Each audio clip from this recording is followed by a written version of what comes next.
이제 중국 OTT에서 이제 제시했던 판가가 200억 이상이었습니다. 중국에 이제 이거 팔게 되면 매출 총이익은 한 2배 정도로.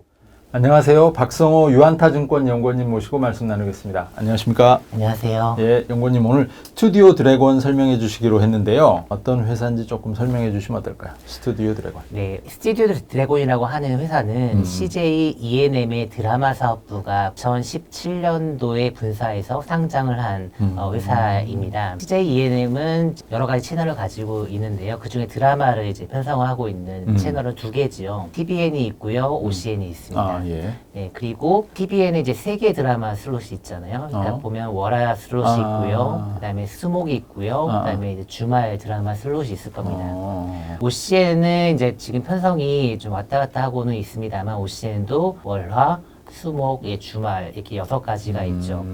이제 스튜디오 드래곤이 담당을 하고 있는 거는 이 수많은 드라마 블록 중에 OCN의 월화 드라마 블록을 제외한 나머지 블록에 즉 5개의 드라마 블록에 드라마를 공급을 해주는 역할을 하고 있는 겁니다.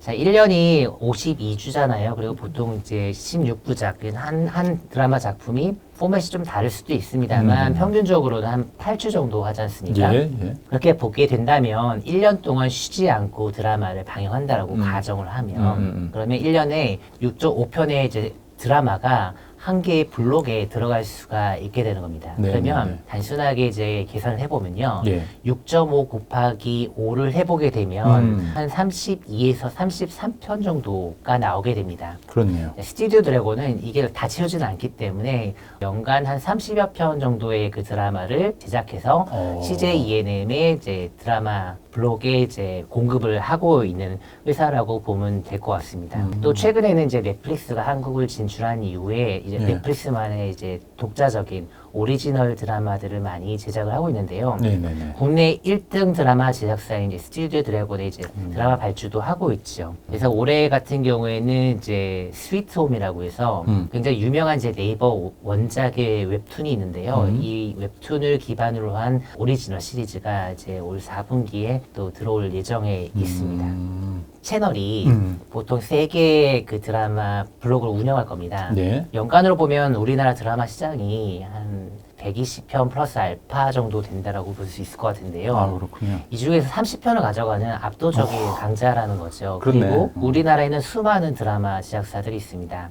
드라마 제작사 중에 강자, 초록뱀 미디어, 아니면 사마 넷워크스, 팬 엔터테인먼트 이런 훌륭한 회사들도 드라마 편성량을 예. 많아야 한 3편, 4편 정도밖에 못해요. 아, 정말요? 그만큼 편성을 따내기 위한 경쟁이 치열하기 때문에 그런 겁니다. 그런데 여기서 이제 30편을 하는 회사는 정말 대단한 거죠. 어마어마하네요. 그렇게 설명을 듣고 나니까. 드라마 강자인 스튜디오 드래곤이 한류 금지령이죠, 중국. 한한령 때문에 좀 고전을 했나요? 어떤가요? 더 커질 수가 있었는데 좀 덜 큰 측면이 있는 겁니다. 아, 그렇 한한령이 이제 문제가 됐던 시점, 그러니까 2016년 이후를 이제 복귀해 보면 예, 예. 그 당시만 하더라도 스튜디오 드래곤은 CJ E&M 안에 있었습니다. 드라마 사업부였으니까요. 그러니까 드래곤이 이제 상장을 한 거는 이제 2017년 11월이잖아요. 그 한한령으로 인해서 바로 뭐 주가가 무너지고 그런 상황은 없었던 거죠. 한한령이 풀릴 기미가 지금 올해 안에 보인다는 얘기가 많고 그렇지 않습니까?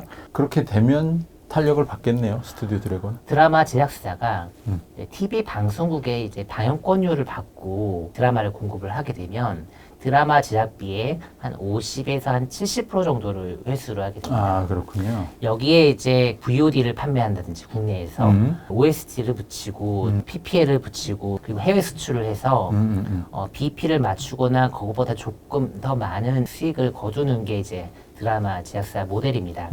그러면 매출 총익다에서 소소한 이익을 내도 뭐 판관비를 커버하고 나면 사실 영업이익 단에는 별로 남는 게 없어요. 이게 하나의 플랫폼에만 공급을 할 때 발생을 하는 현상입니다. OTT는 전 세계를 좀 타겟으로 서비스를 하려고 하다 보니 또 콘텐츠는 한번 이제 틀어버린 콘텐츠는 가치가 떨어져 버립니다. 한번 나간 그래서 거야. 요구를 하는 거는 한국 시장을 제외한 글로벌 독점권을 다오. 아. 그리고 또 한국의 그 TV 방송국과 동시간대에 우리가 이 작품을 공개할 수 있게끔 해다오. 오케이. 이 두 가지입니다. 독점권과 이제 동시 전송권인데요. 이걸 이제 전제로 굉장히 높은 가격의 작품을 사가고 있는 겁니다. 이런 방식으로 이제 작품이 팔리게 되면요. 드라마 제작비의 30%에서 한 70% 정도가 이제 판가로 지금 형성되어 있습니다. 그리고 그 작년까지 이제 판가 수준이었는데 올해는 이게 또 한 단계 더 레벨업이 지금 되어 있는 상황이고요. 스튜디오 드래곤이 올해 예상되는 영업이익이 한 500억, 그 내년 한 700억 정도가 지금 예상이 되고 있습니다. 이게 어떻게 가능한 것이냐? 이 OTT 시장이 만들어냄으로 인해서 TV 방송국과 OTT 시장에 동시에 이제 작품을 내놓을 수 있는 이 멀티 플랫폼의 시대가 왔다는 게 큰 변화라고 볼 수가 있겠습니다. 2016년도 이제 하반기 한국에서 이제 대작이라고 불리는 몇몇 작품들이 있었습니다. 드라마를 이제 사기 위해서 중국 OTT들이 이제 제시했던 이제 판가가 하나의 이제 참고상이 좀 될 수가 있을 것 같습니다. 당시 이제 한 200억대 정도의 그 제작비가 들어간 작품들이었는데요. 예. 이제 중국 OTT에서 이제 제시했던 판가가 200억 이상이었습니다. 자, 그거는 제작비의 100% 정도를 이제 주고 사가겠다는 겁니다. 넷플릭스는 중국에서 서비스를 하지 못합니다. 넷플릭스는 거의 전 세계를 커버하지만 중국이나 북한을 제외한 몇몇 아주 극소수의 국가대 서비스를 못하고 있고요. 중국이 넷플릭스를 비롯해 유튜브니 구글이니 지금 들어오는 걸 막고 있잖아요. 그래서 어차피 넷플릭스는 중국 서비스 하지 못하는 겁니다. 반면에 이제 중국에는 BAT라고 해서 바이두, 텐센트, 알리바바 계열의 OTT들이 시장을 장악을 하고 있는데요. 이들이 경쟁이 굉장히 심합니다. 또 좋은 콘텐츠인 한국 콘텐츠를 갖기 위해서 굉장히 큰 판가를 제시를 하고요. 또 그 나라는 이제 인구 13억에서 14억 명 기반의 시장이다 보니까 굉장히 높은 판가를 제시를 할 수가 있는 겁니다. 자, 그러면 넷플릭스한테 기존에 한 제작비 한 30에서 70%를 받는 거에 더해서 중국에도 동시에 수출을 하는 거죠. 자, 그러면 한국의 TV 방송국 그리고 넷플릭스 그리고 중국 OTT 이 세 군데에 동시에 드라마를 공급을 해서 공개를 한다고 가정을 해보겠습니다.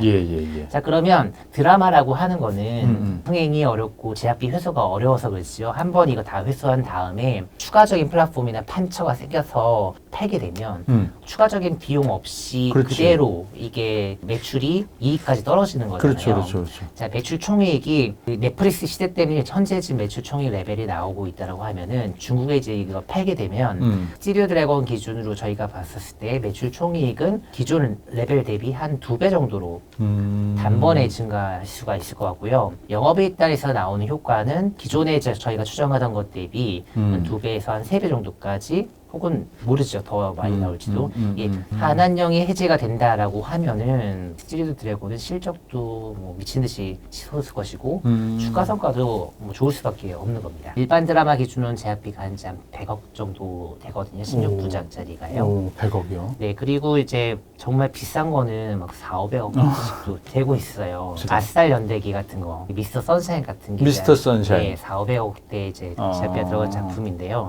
좋은 드라마는 판가가 워낙 비싸게 형성이 되기 때문에 이거 이제 기획을 잘해서 뭐 넷플릭스 같은 사업자한테 미리 이제 선판매를 잘 해놔서 하방을 다 막고 이제 설계를 잘 해놓게 되면은 제작비 대비 뭐 30%대, 40%대 혹은 그 이상도 나오는 겁니다. 그러면 이익이 굉장히 크죠. 뭐 예를 들어서 400억이 투입이 됐는데 30% 정도의 이익이 난다. 이런 거는 한 120억 정도 이익이 나는 거잖아요. 네, 이런 효과를 좀 보셔야 되는 거죠. 제가 예전에 CJ 관계자한테 들은 얘기가 있어요. 흥행작이 나오고 할 때 아마 제가 이제 얘기를 했었던 것 같은데 그분 말씀은 이 변동성이 크다는 거예요. 그러니까 연구님 설명을 듣고 보니까 대작에서는 이익이 많이 날 수도 있고 실패하면 BEP도 못 맞추는 경우도 있고 변동성을 여하이 줄이느냐가 투자자들한테는 좀 유리할 것 같긴 한데 소위 말하는 흥행 비즈니스라고 하는 콘텐츠가 맞아요. 이제 흥행 영화 비즈니스. 그리고 게임이 이제 투자자들이 예측하기 어려운 그런 결과물이 나옵니다. 영화 같은 경우에는 이제 제작비가 많이 들어가잖아요. 상업 영화 기준으로 한 80억 혹은 뭐 100억, 뭐 많으면 200억대도 이제 들어가는데요. 극장, 박스오피스에서 수익을 회수를 해야 되는데 요거는 예측이 안 됩니다. 관객이 얼마나 들어올지에 대해서. 알 수가 없죠. 또 게임 같은 경우에도 이게 일매출이 얼마나 나올지에 대해서는 정말 아무도 몰라요. 그러니까요. 네, 그래서 이런 영화나 아니면 게임 같은 쪽은 변동성이 좀 크다 보니까 많은 투자자들은 좋은 콘텐츠가 나올 것 같다. 예상이 된다. 그러면 그 스케줄을 딱 보고요. 그 전에 이제 미리 투자를 했다가 이게 이제 오픈되기 직전에 나오는 사람들이 많아요. 팔고 나온다 이거죠, 주가를, 네. 주식을. 네, 근데 이제 제가 이제 그 오늘 말씀드리는 이제 스튜디오 드래곤 같은 회사는 좋은 게 무엇이냐면요. TV 방송국에서 한 50에서 70%를 주잖아요. 예, 그리고 그다음에 이 기획 단계에서 PPL은 이제 기대 수익이 얼마다 어느 정도 확정 지을 수가 있고 오케이. OST를 붙이면 이게 평균적으로 어느 정도의 수익이 나온다는 것도 계산이 되고요. 그다음에 이제 VOD도 어느 정도는 계산이 됩니다. 그래서 이 드라마 제작사들은 이제 타깃이 무엇이냐면 일단 BP를 맞춰놓고 프로젝트를 시작을 하는 겁니다. 아, 맞춰놓고. 네, 여기에다가 이제 그 넷플릭스 판가도 어느 정도는 이제 예측 가능하기 때문에 이 30여 편이나 되면은 이제 분기에 이제 대작이라고 할 만한 거는 이제 하나씩은 다 꽂혀 있고, 그러겠네요. 그다음에 이제 분기마다 이제 공급되는 작품 수도도 어느 정도 예상할 수 그렇죠, 있고, 그렇죠. 그러면 이게 이익이 그렇게 변동성이 없다는 겁니다. 지금까지 박성호 유한타증권 연구원님 모시고 말씀 나눴습니다. 감사합니다. 감사합니다.